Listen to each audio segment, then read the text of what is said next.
Olá, caríssimos, aqui é o professor Alisson de Sociologia. Vamos dar continuidade à nossa aula sobre as formas de governo. Na primeira aula nós vimos o que é a república e suas características, república parlamentarista, república presidencialista. Hoje nós vamos dar ensejo à nossa aula à monarquia. E para início da nossa aula eu separei um exemplo de uma monarquia que até hoje perdura, e é uma figura emblemática, a figura da Rainha Elizabeth II, ou Isabel II, que está no poder desde 1952.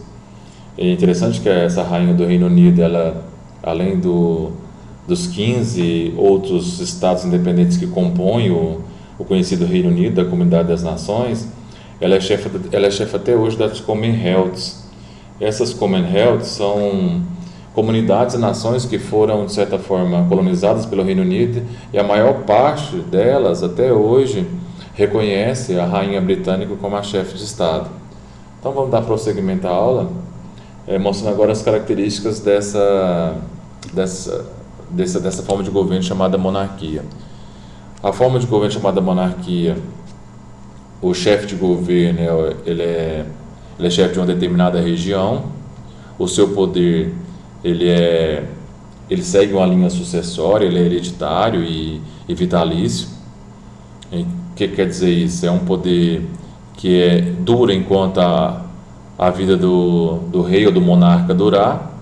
Ele é hereditário porque ele passa necessariamente de pai para filho, numa linha sucessória. Nós temos aí algumas exceções com relação a essa questão do poder hereditário. Tem o Vaticano e a Polônia, que ainda, apesar de serem considerados monarcas, você tem o chefe de Estado sendo eleito. Só essas duas exceções. Lembrando que, historicamente, esse regime monárquico ele desenvolveu pela lógica das chefias tribais. Você tem vários exemplos mesmo antes da modernidade de grandes monarquias, como no Egito, e que tinha essa relação muito próxima entre a religião e a própria dimensão do poder do rei, do monarca, ou mesmo da rainha. A maior parte das monarquias que temos até hoje ela é dinástica, hereditária, como eu disse para vocês, repetindo, com o trono passando de pai para filho. Só acontece a interrupção quando ele morre ou quando ele abdica do poder.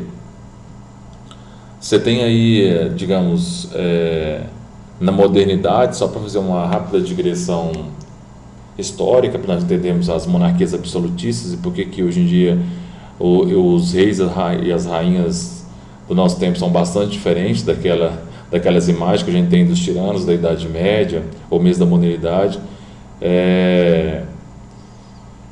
Nós temos o antigo regime, que é o ancien regime, como os franceses gostam de chamar, em que nessa época o absolutismo, o poder era absoluto do rei, você não tinha nenhuma constituição, o que difere muito da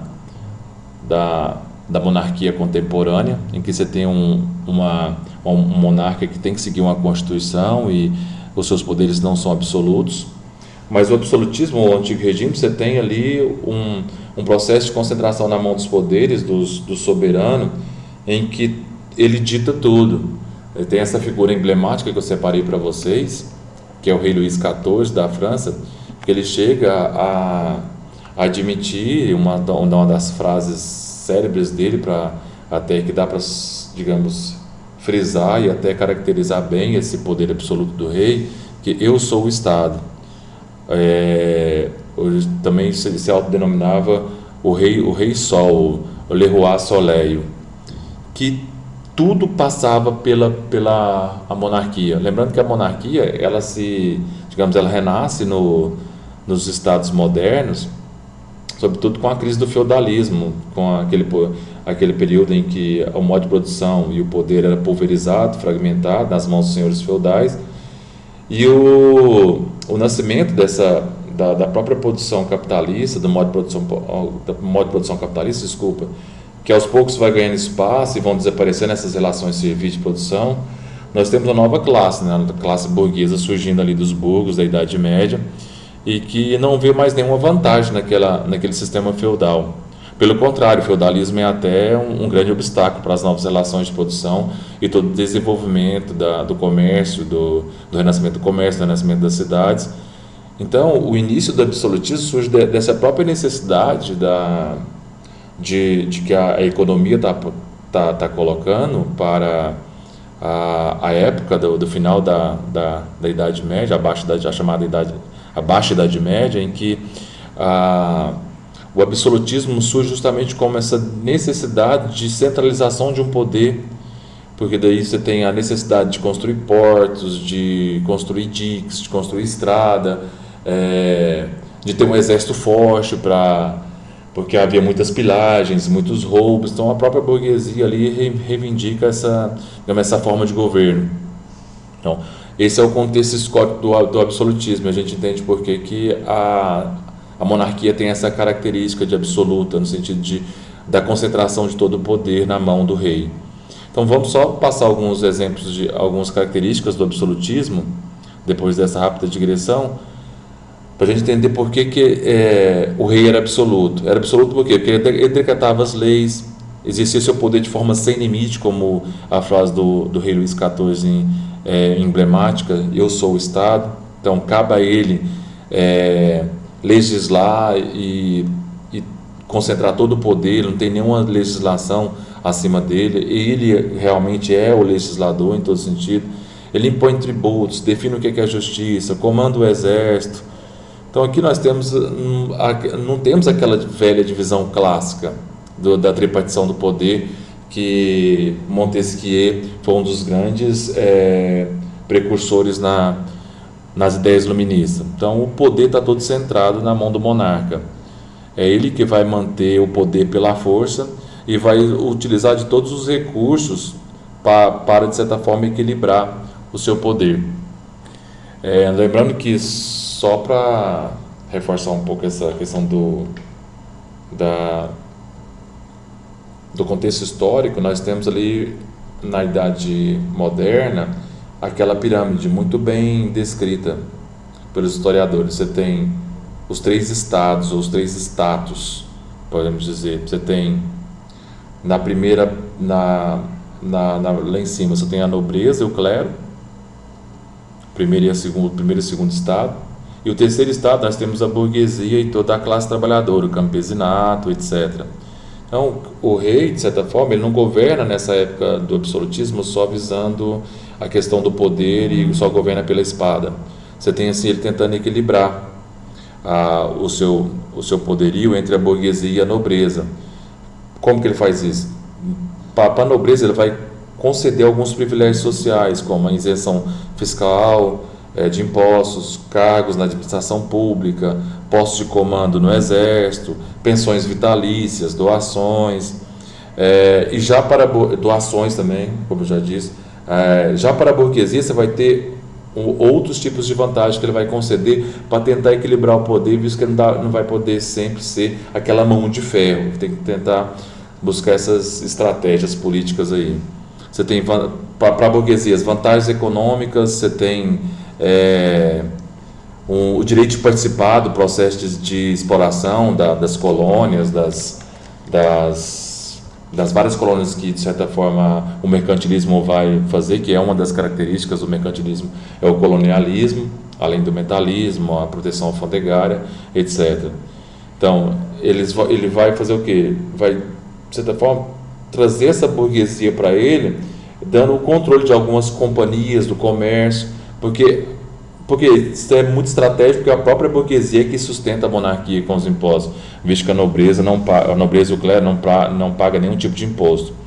Então, vale lembrar que a sociedade europeia dessa época, das nações absolutistas, é uma sociedade muito hierarquizada, muito rígida, dentro de certas ordens.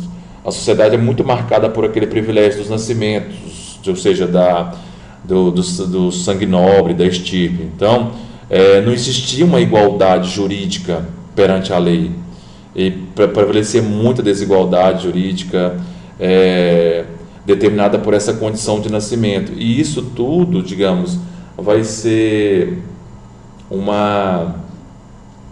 alguns argumentos bons para haver a deposição desse processo de uma monarquia absolutista para a monarquia constitucional. Então, nós vamos continuar depois dessa digressão e eu volto a comentar mais historicamente sobre essa passagem de uma monarquia totalmente absolutista, em que você não tem nenhuma constituição, o rei é que detém todo o poder, para uma monarquia parlamentarista que é a que temos hoje nas várias monarquias. Então, alunos, além dessas características que eu já citei do absolutismo, como o território, o exército, que o rei comanda, e toda a normatização das leis, que ele mesmo é a lei, você tem também a construção de estradas, de postos, pontes e toda essa base de infraestrutura que é própria da alçada do monarca absoluto. Você tem também uma característica muito, muito presente no absolutismo, que é a questão da moeda, dos pesos e das medidas, para padronizar e normatizar todas as relações econômicas que a própria forma econômica e política do nascimento dos Estados-nações absolutistas da Europa necessitava, como uma forma de tirar aquela fragmentação do poder e que a Idade Média passou por longos anos. Além disso, você tem uma coisa que é muito presente nessa relação do rei, do seu poder, que é o chamado direito divino dos reis, né? Como se o rei fosse escolhido por Deus, e se ele é escolhido por Deus nessa relação do poder divino, tudo que ele faz é para o bem dos seus cidadãos. Então você tem assim, essa relação muito próxima entre a igreja e o Estado, que é importante para manter essa unidade e essa identidade, sobretudo, que através dos mitos, dos símbolos, que vai dando esse acabamento agregador, essa ideia de unidade, que arremata tudo pela ideia de um Deus único, etc. Mas isso, claro, que vai sofrer grandes transformações, sobretudo na passagem do Estado moderno, com as grandes revoluções que vamos ter. Separei aqui uma imagem da liberdade guiando o povo, que é um quadro do Delacroix, que representa bem esse tipo de monarquia que nós temos hoje, que é uma monarquia constitucional, em que nesse quadro, a pintura do Eugène Delacroix, ele está realmente mostrando a comemoração da Revolução de 1830, que é a queda do Carlos X, que essa mulher representa a liberdade, guiando o povo por cima dos corpos derrotados. De um lado ela empunha a bandeira francesa tricolor, e de outro ela tem uma mão branindo um bosquete com a baioneta. Então essa pintura do Delacroix é uma pintura muito famosa por mostrar realmente e representar toda a mudança de uma época em que não mais a monarquia é absoluta, mas tem uma monarquia constitucional. Aí vocês podem perguntar, como que se dá isso? Você tem vários fatores em torno dessa decadência da monarquia absolutista, que podemos pegar aí a Revolução Francesa como um dos grandes exemplos, além da Revolução Inglesa, a Revolução Americana, que não dá mais para sustentar aquele privilégio da pirâmide social, do absolutismo, em que você tinha o Estado formado pelo clero e a nobreza feudal, e que 98% da população era um terceiro estado, em que eram submetidos a uma servidão, uma vida muito difícil, muitos passavam fome. Então você tem assim, o rei Luís XVI, no seu poderio, se a gente pudesse pegar aquele exemplo de Maquiavel, não satisfazendo aquela relação entre mais vale ser temido do que ser amado, que o Maquiavel vai dizer que um rei nunca pode ser odiado, um príncipe nunca pode ser odiado. Então você tem digamos, uma série de fatores que vai, de certa forma, corroborar para a queda do absolutismo. Você tem também a burguesia, a alta burguesia, a pequena burguesia, formada pelos grandes comerciantes, os grandes banqueiros, os industriais e os trabalhadores de Paris, em que o terceiro estado, cansado de sustentar toda uma nobreza e um clero que não trabalhava e não pagava impostos, tinha uma série de prerrogativas concedidas pelo rei a eles, então você tem esses privilégios que incomodavam muito essa classe burguesa. Você tem ainda muitos camponeses que são submetidos à servidão em pleno século XVIII. Então você tem essa relação de produção é muito típica da Idade Média. Então a burguesia que estava em pleno vapor, digamos, dinamizando toda a economia, queria também esse poder político. Então aquela monarquia dinástica de Bourbon, governada no século XVIII por Luís XVI, já não mais satisfazia esses novos interesses dessa classe revolucionária.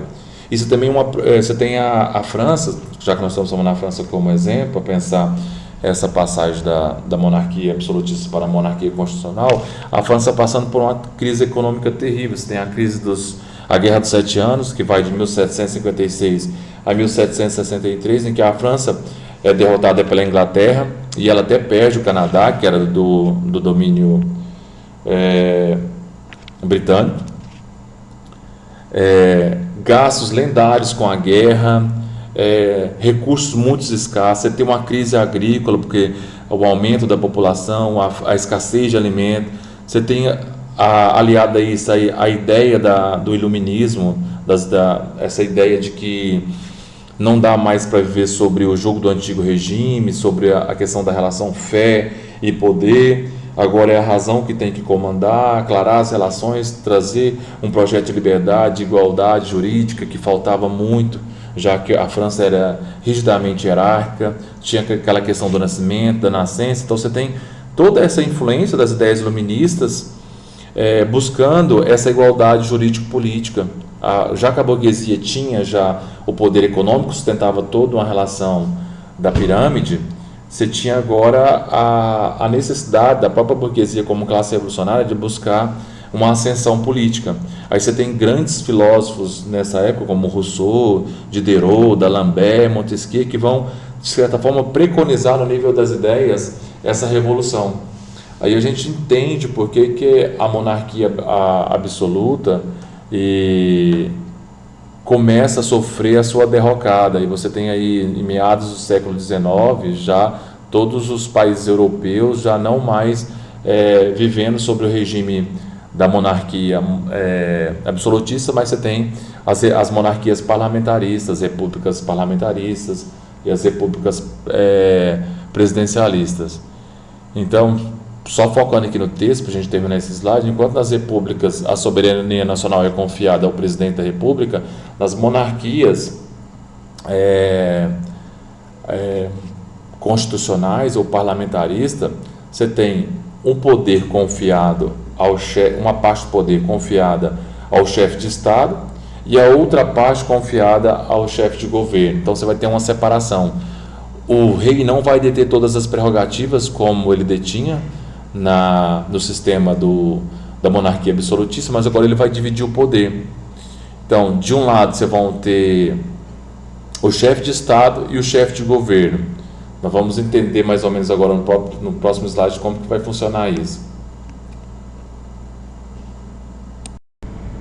E assim, alunos, dentro dessa restrição de poder típica das monarquias constitucionais, vamos nos atentar a algumas características para a gente entender bem a separação que houve na contemporaneidade sobre os papéis com que cada um exerce, o chefe de Estado e o chefe de governo.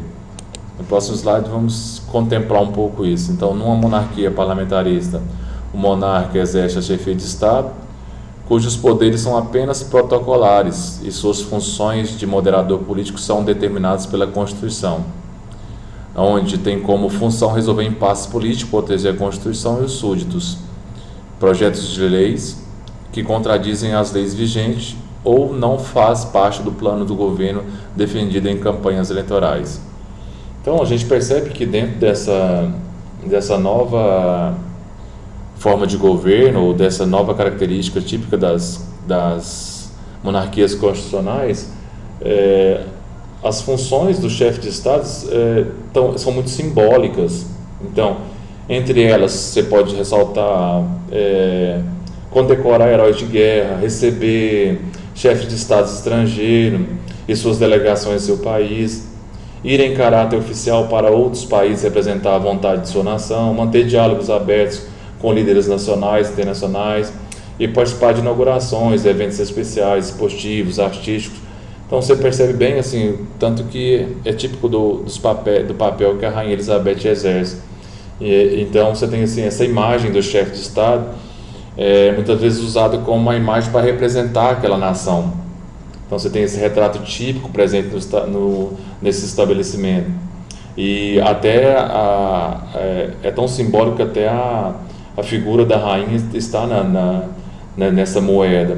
E a gente pode ressaltar também que ao lado desse papel simbólico, o chefe de Estado assume poderes executivos e políticos também em algumas nações. Em muitos países esse poder executivo, ele até assim exerce um poder diplomático de fazer esse liame, essa ligadura entre as nações. Então, essas são algumas prerrogativas para o chefe de Estado. Já o chefe de governo, a liderança é bem a partir das políticas públicas. É ele que vai governar. Então, ele que vai lidar com a economia, com as questões sociais, a manutenção do funcionamento dos poderes executivo, legislativo, o diálogo entre os partidos, as questões constitucionais, institucionais, tudo depende desse chefe de governo. É aquilo um pouco é o que a Theresa May faz no Reino Unido, a gente pudesse pegar como exemplo. Então, essa chefia de governo, ela tem essa prerrogativa de ser aquele que faz todas as políticas públicas, saneamento básico, educação, segurança, tudo depende desse jogo de forças que o gabinete ministerial vai fazer em torno do governo, sobretudo na pessoa do chefe do governo. Então, alunos, em regimes parlamentaristas, se a gente pudesse pegar também outro exemplo, o chefe de governo também é o chefe do legislativo. Enquanto em regimes presidencialistas, como o brasileiro, a gente puder pegar esse exemplo, as casas do Congresso, Senado Federal, Câmara dos Deputados elegem seus próprios líderes, ou seja, o poder atribuído ao chefe do governo também é diverso, depende da nação do seu sistema político. Já na chefia do governo, sobretudo no chefe do legislativo, você tem algumas prerrogativas que não seguem necessariamente essa mesma lógica do regime presidencialista como o nosso. E para finalizar, peguei um esquema aqui para a gente entender a separação das duas prerrogativas. De um lado você tem um chefe de Estado e o chefe de governo. Você tem o chefe de Estado como aquele que vai ficar preso às sentenças protocolares, aos ritos, símbolos do seu cargo. E ele tem uma prerrogativa que eu acho que eu já citei para vocês, que a rainha ou o monarca, ela pode dissolver o parlamento em tempos de crise, convoca novas eleições. Isso é uma prerrogativa só dela, só a rainha pode fazer isso. E do outro lado você tem um chefe de governo, como eu acabei de citar para vocês, que toma conta de todas as políticas públicas em torno do Estado. Então, você tem toda essa separação muito bem esquematizada. Você tem o povo que vai eleger todo o parlamento, e esse parlamento, os deputados e senadores, é o que compõe toda a estratégia política de quantas cadeiras vão ocupar determinada linha ideológica, determinada política. E por outro lado, você vai ter esses mesmos representantes que o povo elegeu, que vai autorizar a coroação do monarca ou declarar o seu impedimento, e vai também, por outro lado, escolher quem vai ser o governante ali, o chefe de governo. Então, basicamente, esse é o esquema da relação da monarquia parlamentar. Você tem aí uma Constituição, eles têm que seguir uma Constituição, não tem como mais sustentar aquela ideia de que o rei pode tudo. Você tem aí as prerrogativas de poder bem controlada, que é típico da monarquia parlamentar. Então essas são as características que eu gostaria de ressaltar para vocês. Na próxima aula nós vamos ver o que é o anarquismo e fechar essas 3 formas de governo para a gente continuar com a nossa leitura sobre a questão política na modernidade. Tenham um bom dia, obrigado.